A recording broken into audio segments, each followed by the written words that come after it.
காளியம்மாளுக்கு சாதகமாக பல பேர் வரிந்து கட்டிக்கொண்டு காளியம்மாவை வந்து அவர் அதுன்ட்டார் அப்படி இப்படிலாம் சொல்கிறாங்க. இன்றைக்கி கட்சிகளில் பெண்களை பொதுவாகவே பெண்கள் இல்லாத சமயத்தில் பெண்களை ரொம்ப கேவலமாக தான் கட்சிக்காரர்கள் பேசுவாங்க பெரும்பாலான இடங்களில். நீங்கள் தமிழ்நாட்டு அரசியல்வாதிக்கு ஒரு 4-5 பேருக்கு டெல்லியில் என்ன தெரியுமா பேர்? டெல்லியின் மாமாக்கள் திட்டமிட்டு இந்த ஆடியோக்களை திமுகவினர் வந்து வெளியே விடுறாங்க. அந்த டென்ஷனில் சீமான் வந்து பேச ஆரம்பிக்கிறாரு. அந்த கூட்டத்தில் வந்துங்க பல விஷயங்களை பேசுகிறாரு. அதில் ஒரு விஷயம் இந்த பாட்டு. சீமான் இன்னொரு விஷயத்தை பேசினார். ஒரு 353 பேராசிரியர்கள் வந்து 234 கல்லூரியில் ஒரே பேராசிரியர் 10 இடத்துல வேலை செய்யலாம்.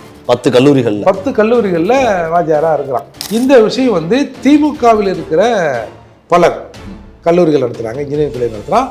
அந்த கல்லூரிகளிலும் இது இருக்குது. இந்த வக்கீலுடைய சொந்த பிறகு ஒரு காலனி வருது. அவர் திருவள்ளூரில் எஸ்பியாக இருக்கிற போது அந்த உதயநிதி நடித்த படத்தில் முதல் ஷோ பார்த்துட்டு அந்த தியேட்டர்லேருந்து வெளியே வர மாதிரி வந்து ஜீப்பில் ஏறி இந்த ஆடியோ வெளியிட்டதுக்கும் சுபவி பேசினார்ல விஜயலட்சுமி பற்றி பேசணுன்றதுக்கும் ரெண்டுத்துக்கும் என்ன பெரிய வித்தியாசம்? இந்த இளம் வாக்காளர்களை கவர்வதற்கு தான் இந்த திட்டத்தை கொடுக்குறான். இப்போ மாதம் 1000 ரூபாய் நீ கொடுக்குறான்னா அப்போ அந்த 1000 ரூபாய் கொடுக்குறதுக்கு அவன் அப்பனுக்கு வக்கீல் தானே அர்த்தம். இப்போ உதயநிதிலாம் பேசாத பேச்சாங்க. வந்து சசிகலா அம்மையாரை பார்த்து முட்டி போட்டுருவார் அப்படின்னு சொன்னார். முட்டி போட்டுருவார்னு சொன்னால் கூட ஒன்றும் பிரச்சனை இல்லை. அது வந்து ஒன்றும் பெரிய அவ்வளவு ஒரு விஷயமா எடுக்க போடல. ஆனால் முட்டி போட்டுருவார் நீங்கள் தப்பாக நினச்சிங்கன்னா நான் பொறுப்பு இல்லை. எங்கள் கருணாநிதியே கொச்சையாக பேசுகிறேன். ஆனால் அது வந்து இளைமுருக்காயா செக்ஸ் கலந்து அதை கேட்குறவனுக்கு ஒரு கிளுகிழப்பாக இருக்கும் அந்த பேச்சு. ஆனால் இந்த மாதிரி ஓப்பனாக தாசிங்கிறதுக்கும் வித்தியாசம் இருக்குல்ல.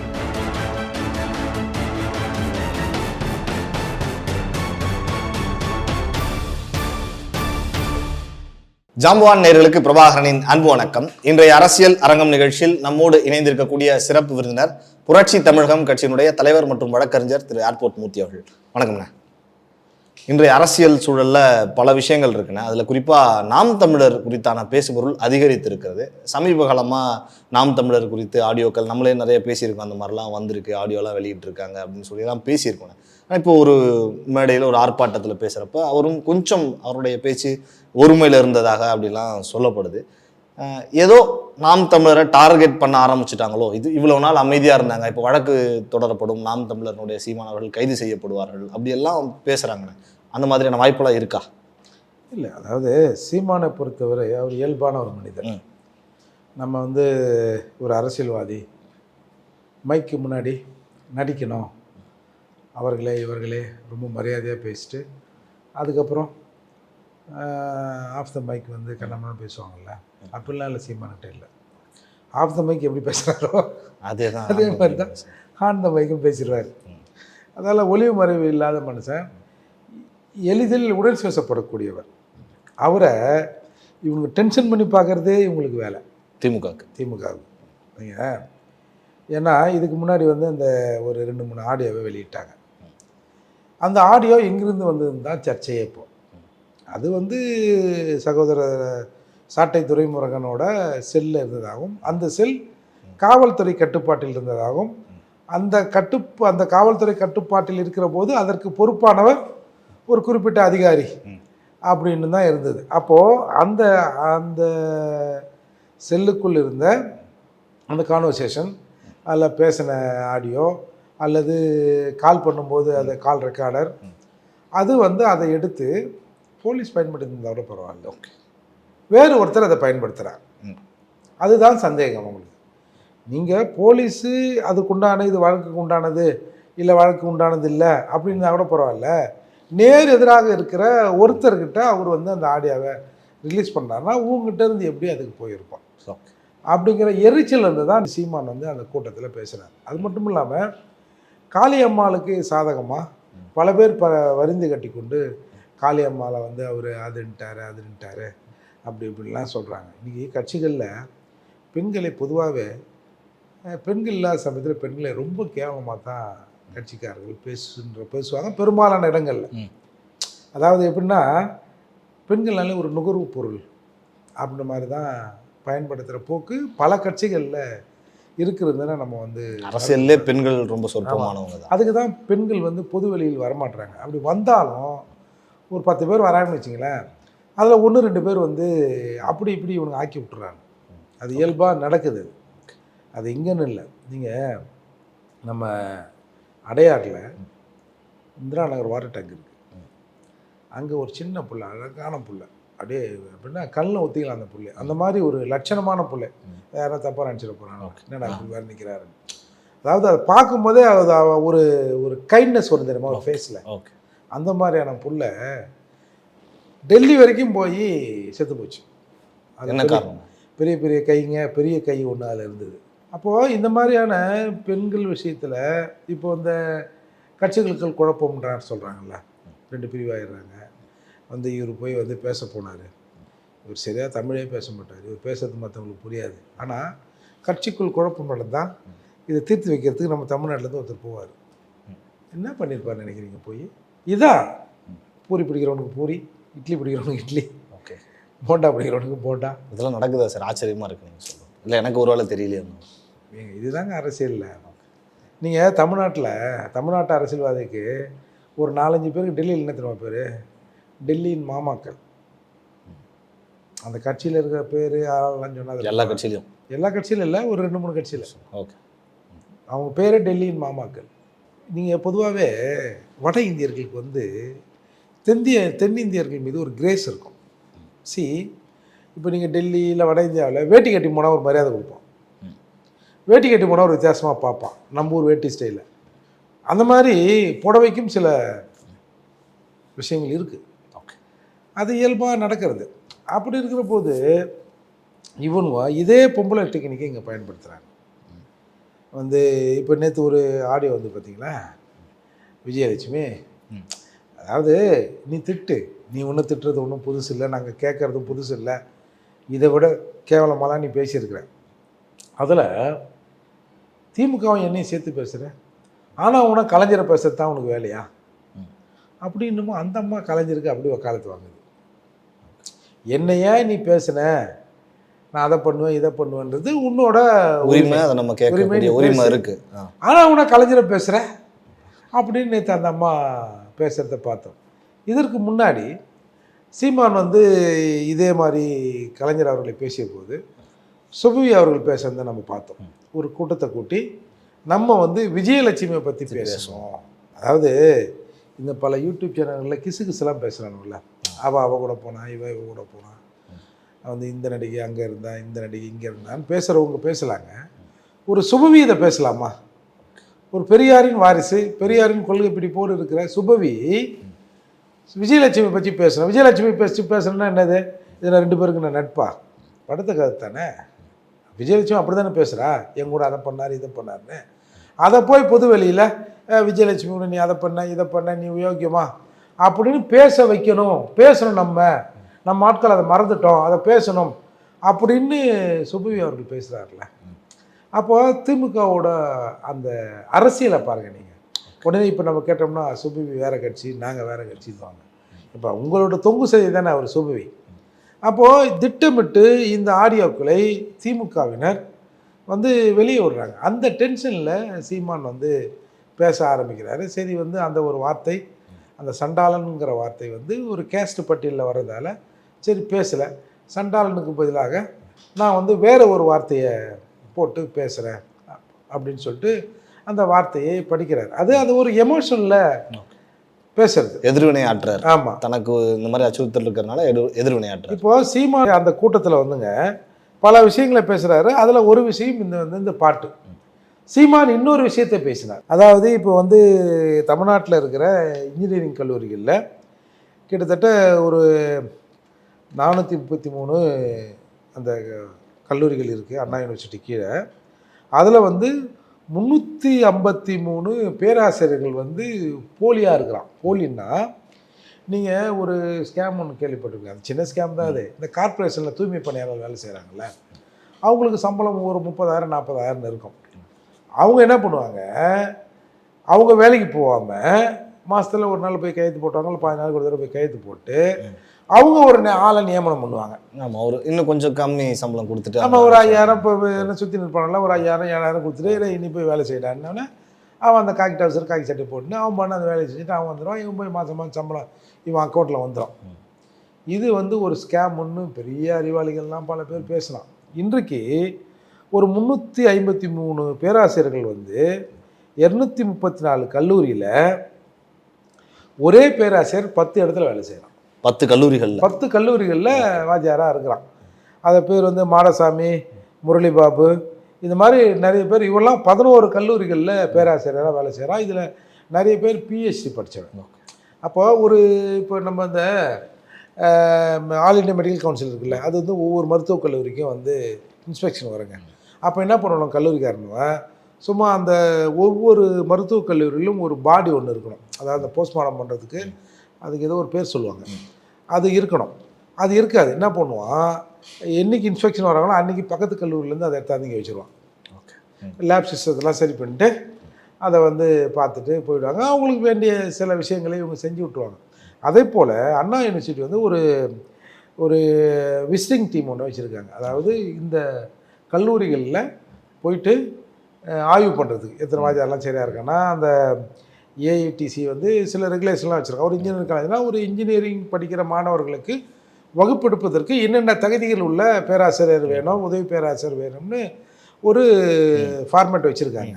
அப்போது இவங்க இதை ஃபாலோ பண்ண வேண்டியது அந்த ஏஐடிசியில் நம்ம ஊரில் இருக்கிற அண்ணா யூனிவர்சிட்டி இந்த விசிட்டிங் டீம் தான். இந்த டீம் போய் ஒரு நாளைக்கு போவோம் கல்லூரிக்கு, எல்லா வாத்தியாரெலாம் இருக்கானா, இப்போ லேப்லாம் இருக்கா, போதா வருதா அப்படின்னு செக் பண்ணுவாங்க. அந்த ரோஸ்டரை செக் பண்ணுவாங்க.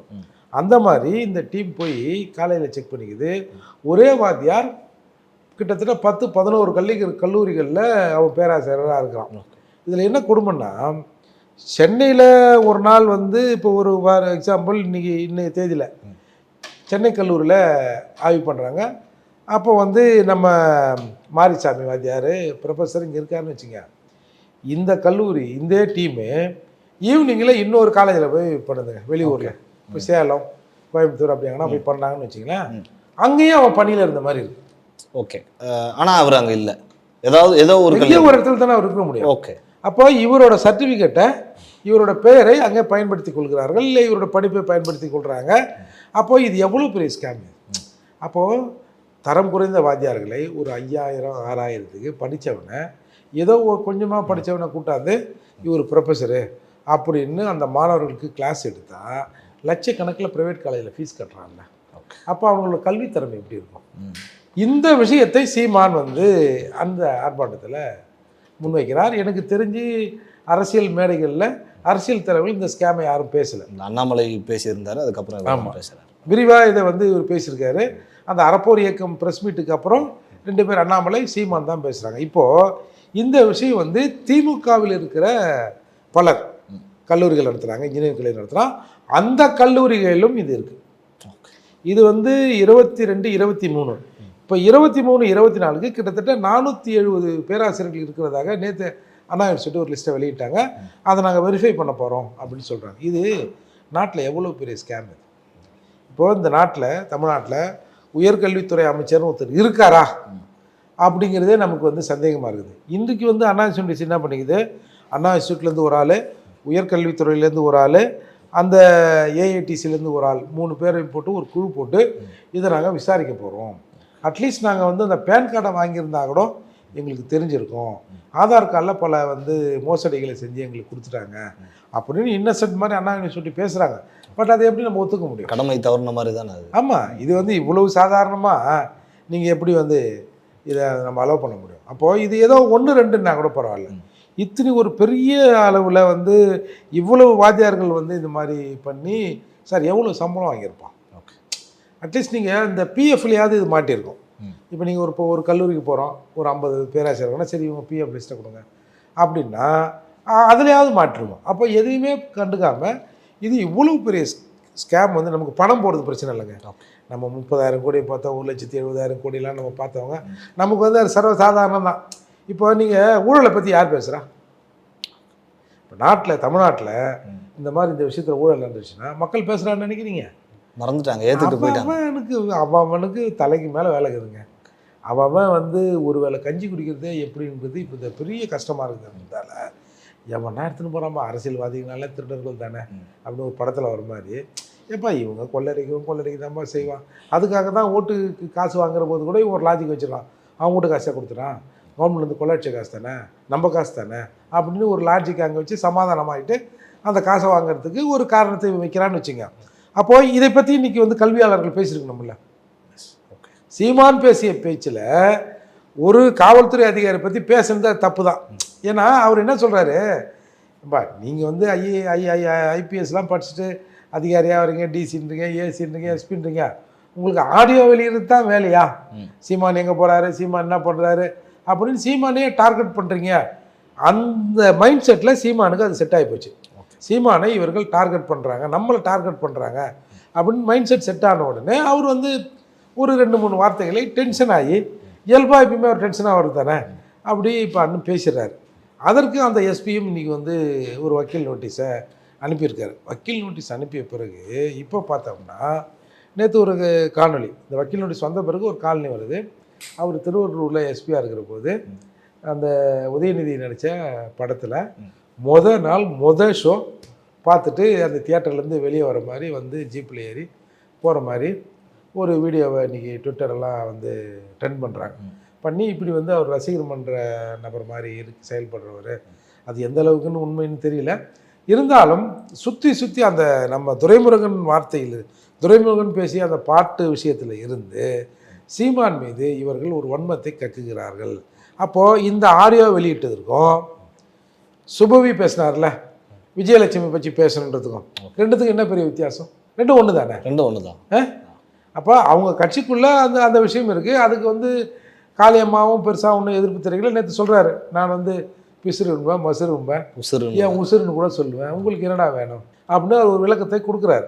அப்போ வந்து எதிரில் இருக்கிறவர்கள் வந்து அந்த பாட்டை ரசித்து கேட்குற போது ஒன்ஸ் மோர் கேட்குறாங்க.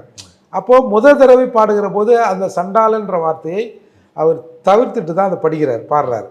2வது தடவை உணர்ச்சி மீறி அந்த சண்டாளன்ற வார்த்தை அவர் வாயிலிருந்து வந்துடுது. நான் சொல்லலாம்னு நினைக்கிறேன், ஏன்னா நான் எஸ்சியில் வந்துடுறேன். ஓகே, அப்போது இது எப்படி இருக்குது பாருங்கள். நீங்கள் சண்டாளங்கிற வார்த்தையை அவர் உச்சரித்தது தப்பு, சாட்டை துரைமன் உச்சரித்தது தப்பு தான். பட் ஆனால் இவங்க புதுசாக ஒரு வார்த்தையை கொண்டு போய் அதில் போடலை அப்படிங்கிற ஒரு வாதத்தையும் நாம் ஏற்றுக்கொள்ளத்தானே வேணும். ஏற்கனவே இருக்கிற வார்த்தையை அதில் பயன்படுத்த வார்த்தையை இவங்க பயன்படுத்துங்க. இன்னை வரைக்கும் அந்த நீங்கள் யூடியூப்பில் போடுங்க, பல லட்சம் பேர் அந்த பாட்டை பார்த்துருக்காங்க. அப்போ என்ன பண்ணியிருக்கோம் நீங்கள் அரசாங்கம்? உண்மையிலேயே வந்து இது மீது நீங்கள் நடவடிக்கை எடுக்கணும்னா அந்த எல்லா பாட்டுக்கு வர அந்த விஷயங்களையும் நீங்கள் தடை பண்ணியிருக்கணும்ல. இன்றைக்கி போட்டாலும் வருது, இப்போ மீம்ஸ் போட்டாலும் இப்போ நேற்று சீமான் அவர்கள் பேசிய பிறகு நிறைய பேர் வந்து அந்த பாட்டை வந்து திரும்பவும் வந்து கருணாநிதி அவங்க குடும்பத்தார்கள்லாம் வைத்து மீம்ஸ் மாதிரிலாம் போடுறாங்க.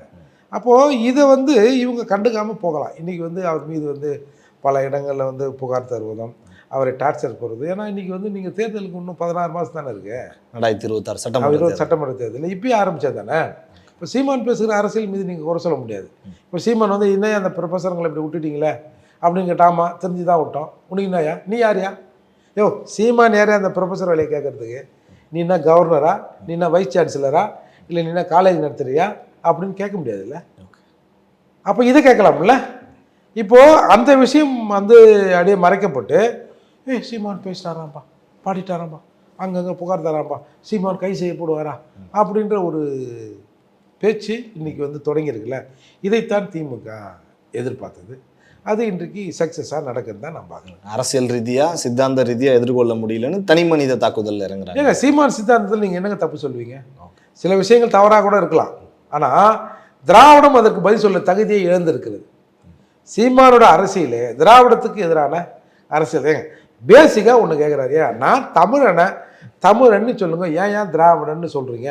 அப்படி திராவிடன்னு சொன்னீங்கன்னா நீங்கள் போய் கர்நாடகாவில் சொல்லுங்கள், ஆந்திராவில் சொல்லுங்கள், கேரளாவில் சொல்லுங்கள்.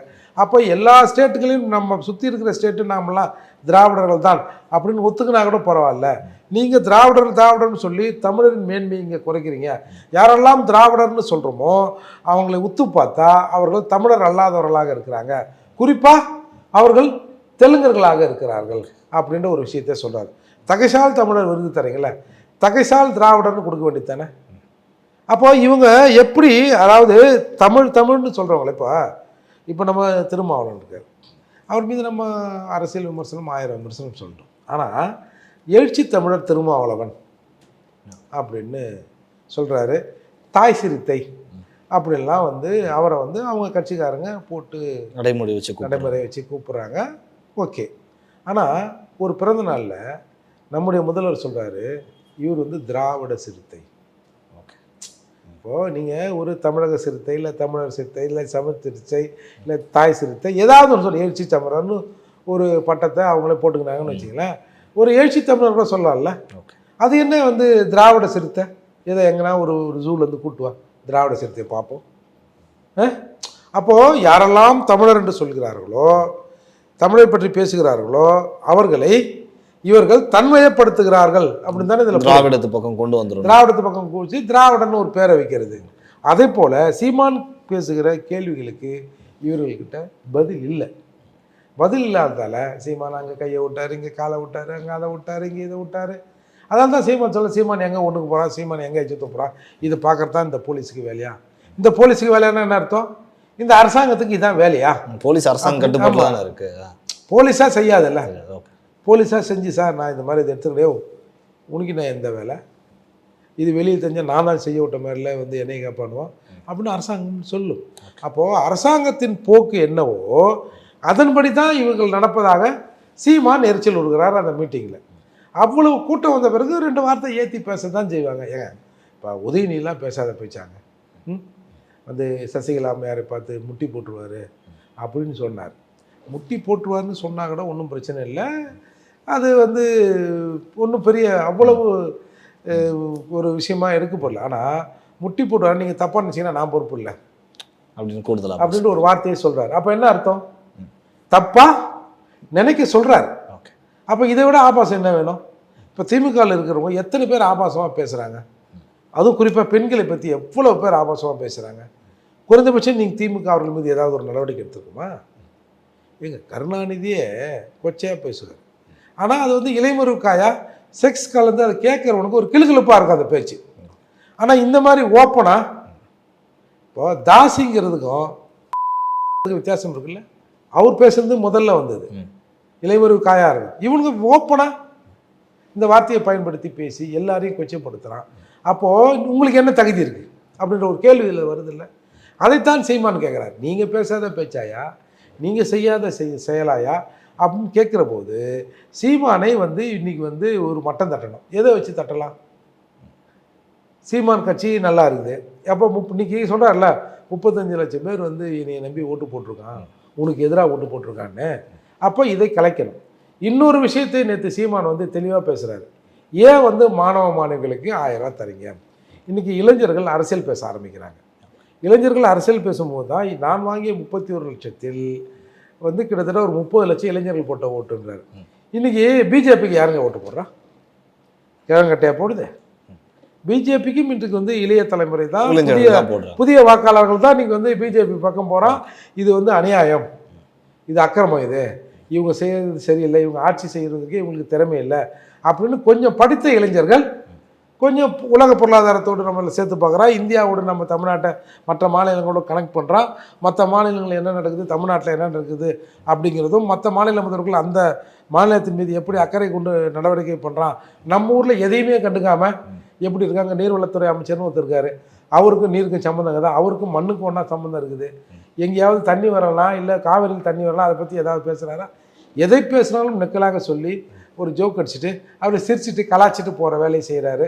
இப்படி தமிழக நலன்கள் பாதிக்கப்படுகிற போது படித்த இளைஞர்கள் இந்த தமிழக அரசின் மீதும் இந்த தமிழக அரசு வைத்திருக்கிற சித்தாந்தத்தின் மீதும் கோபம் கொண்டு தான் பிஜேபிக்கு நாம் தமிழர் போன்ற கட்சிகள்லாம் ஓட்டு போடுறாங்க. இப்போ பிஜேபி தமிழ்நாட்டுக்கு என்ன பெருசாக என்ன நல்லது செஞ்சுருக்கு? போன தடவை ஆட்சி செஞ்சப்போ பிஜேபி தமிழ்நாட்டில் நல்லா ஆட்சி பண்ணாங்கப்பா, அவங்களுக்கு ஓட்டு போடணும்னு எதனால் இருக்கா? இவர்கள் சித்தாந்தம், இவர்கள் நடவடிக்கையை இவர்கள் விமர்சிக்கிறார்கள். இந்த விமர்சனத்தில் ஒரு உண்மைத்தன்மை இருப்பதை இவர்கள் உணர்கிறார்கள். அதே போல தான் சீமான விமர்சனத்தில் ஒரு உண்மைத்தன்மை இருப்பதை அந்த இளைஞர்கள் உணர்வதால் திமுகவுக்கு எதிராக, இல்லை திமுக சித்தாந்தத்துக்கு எதிராக, திராவிட சித்தாந்தத்துக்கு எதிராக ஓட்டு அங்கே போடப்படுது இளைஞர்களால். அந்த இளைஞர்களை தன்னுடைய கையால் மாற்றுவதுக்கு தான் இந்த 1000 ரூபாய் திட்டத்தையே அறிமுகப்படுத்தியிருக்காங்க. மாதம் மாதம் நீ போய் ஓட்டுக்கு போய் அவனுக்கு காசு கொடுக்குறத விட மாதம் மாதம் வந்து 1000 ரூபா கொடுத்தோம்னா அந்த காசு நமக்கு வந்து பிற்காலத்தில் ஓட்டாக மாறும். அதுவும் அரசு பள்ளியில் படித்தவர்கள் அதை முக்கியமாக வச்சுக்கணும். இவங்க என்னமோ இளைஞர்கள்லாம் 1000 ரூபா தரேன்னா அது அரசு பள்ளியில் படித்த மாணவர்களுக்கான உதவித்தொகை தான் வச்சுங்க, தகுதி வாய்ந்த மகளிர் மாதிரி அதுவும். ஆமாம். அதால் இவங்க வந்து இந்த இளம் வாக்காளர்களை கவர்வதற்கு தான் இந்த திட்டத்தை கொடுக்குறான். இப்போ மாதம் 1000 ரூபாய் நீ கொடுக்குறன்னா அப்போ அந்த 1000 ரூபாய் கொடுக்குறதுக்கு அவன் அப்பனுக்கு வக்கீல் தானே அர்த்தம். அப்படி எடுத்துக்கலாம்ல இதை. ஒரு குழந்தைக்கு சார் இப்போ நீங்கள் மாதம் மாதம் 1000 ரூபா தரீங்க சார், இந்த மாதம் மாதம் கொடுக்குற 1000 ரூபாயை ஒரு 10 மாதம் இல்லை ஒரு காலேஜில் படிக்கிறான் சார், ஒரு 3 வருஷம் படிக்கிறான் சார், நீங்கள் ஒரு 10,000 30,000 தான் சார், இந்த 30,000 சேர்த்து வச்சு ஒரு லேப்டாப் வாங்கிடுவான் அவன். ஆனால் நீ +2 லேப்டாப் கொடுத்துருந்தா அவன் கல்லூரி படிக்கிற போது அது அவனுக்கு எப்படி உதவியாக இருக்கும்? அவன் அறிவை அது வளர்க்கும்ல. இன்றைக்கி 1000 ரூபா வாங்குகிற மாணவர்கள் சார், நம்ம மாணவர்களை குறை சொல்ல, இப்போ நம்மளும் மாணவர்களாக இருந்து வந்தவங்க தான். படிக்கும்போது நாம் எவ்வளோ சிலிமிசம் பண்ணுவோம்.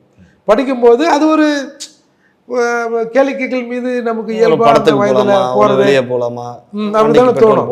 அப்போ அந்த 1000 ரூபா எதுக்கு யூஸ் ஆகும்? இன்றைக்கி வந்து பல மாணவர்கள் வந்து குடிக்கிறான். இது நம்ம வந்து 26% மாணவர்கள் வந்து குடிக்கிறதா ஒரு 3261 பசங்களை ஆய்வு பண்ணி ஒரு சர்வேவை வெளியிடலாம். அப்போது இந்த பணம் எங்கே போய் சேரும்னு நினைக்கிறீங்க? வகுப்பறையில் குடிக்கிறான், பள்ளியில் வகுப்பறையில் குடிக்கிறான். வந்து பொம்பளை பசங்க பீர் குடிச்சிங்க, அதுக்கு வந்து சிகரெட் பிடிச்சி வீடியோ வெளியிடுதுங்க. அப்போ அதுங்களுக்கு அது தப்புன்னு தெரியல வச்சுங்க, அது ஒரு கேளிக்கை போல அப்படி அது அந்த வயசு அப்படி தான் செய்யணும்னு வச்சுங்க. அப்போது இந்த மாணவருக்கு அடிப்படையாக கொடுக்க வேண்டிய இந்த லேப்டாப் போன்ற திட்டங்களை நிறுத்திட்டு நீங்கள் என்ன சொல்கிறீங்க, நாங்கள் மாதம் 1000 ரூபா கொடுப்பீங்க. அப்போ லேப்டாப் கொடுத்தா அவன் உருவான், 1000 ரூபா கொடுத்தோம்னா அவன் ஊதாரியாக மாறட்டும். எத்தனை பேர் அந்த 1000 ரூபாயை சேர்த்து வச்சு படிப்புக்கான விஷயங்களை செய்வாங்க? நான் இதையெல்லாம் கடந்து ஒரு அப்பா ஒரு பையனை காலேஜுக்கு அனுப்புகிறார் சார். அந்த அப்பாவுக்கு ஒரு 1000 ரூபா அந்த பையனுக்கு செலவு பண்ண முடியாத நிலைமையில் அந்த ஆள் இருக்கிறாரா? மாதம் 1000 ரூபா. 1000 ரூபா. அப்போ அந்த நிலை தான் நீங்கள் வந்து தமிழ்நாட்டில் இருக்கிற பெற்றோர்களை வைத்து கொண்டு இருக்கிறீங்க. ஒரு புருஷன் ஒரு பொண்டாட்டிக்கு ஒரு செலவுக்கு 1000 ரூபா கொடுக்க மாட்டானா சார்? இவங்க ஒரு 1000 ரூபா கொடுத்துட்டு 1000 ரூபாவில் தான் இந்த பொண்ணு இந்த பெண்மணியோட மானமே காப்பாற்றப்பட்டிருக்கு, இல்லைன்னா இந்நேரம் அது சீர்குலையப்பட்டிருக்கும். இந்த அம்மா ஒரு 1000 ரூபா வாங்கி தான் தன் பிள்ளைக்கு மருந்து வாங்கி கொடுத்து அந்த பிள்ளையை காப்பாற்றிருக்கு, இல்லைன்னா அந்த பிள்ளை செத்து போயிருக்கும். இப்படிலாம் கேவலப்படுத்துறீங்கல்ல மக்களை. அப்போது இதையெல்லாம் சீமான் கருத்தில் கொண்டு தான் அதன் எரிச்சலை வெளிப்படுத்துகிறார். வெளிப்படுத்துகிற போது 1-2 வார்த்தைகள் வந்து வெளுத்தான் செய்யும். வைகோ சொன்னார்ல, காட்டாற்று வற்றல் வருகிற போது கல் கரடெல்லாம் அடிச்சுன்னு வரும், அதில் சில சந்தன மரங்கள்லாம் அடித்து கொண்டு வரும்னு சொன்ன மாதிரி 1-2 வார்த்தை அப்படி முன்ன பின்ன போகுது. ஏன் நீங்களாம் அந்த மாதிரி பேசுகிறதே இல்லையா? இதே ஒரு சாக்கா வச்சு இன்றைக்கி தமிழ்நாடு முழுக்க அவர் மீது பல இடங்களில் வந்து புகாரை கொடுத்து அவரை கைது பண்ணணும் அப்படின்ற மாதிரி இவர்கள் இந்த வாடகை ஒளிப்பெருகளை வைத்து இன்றைக்கி பேச ஆரம்பிச்சிருக்கிறாங்க. பல விஷயங்கள்னா சீமான் அவர்கள் பேசியது குறித்தும் குறிப்பாக திமுக தரப்புலேருந்து எப்படி அதற்கு பின்னாடி இருந்து வேலை செய்கிறாங்க அப்படின்னு நிறைய தகவல்களை எங்களோடு பகிர்ந்து கொண்டீர்கள். உங்களுக்கு ஜாம்பவான் நேயர்கள் சார்பாகவும் இந்த பிரபாகரன் சார்பாகவும் மனமார்ந்த நன்றிகள்னா நன்றி.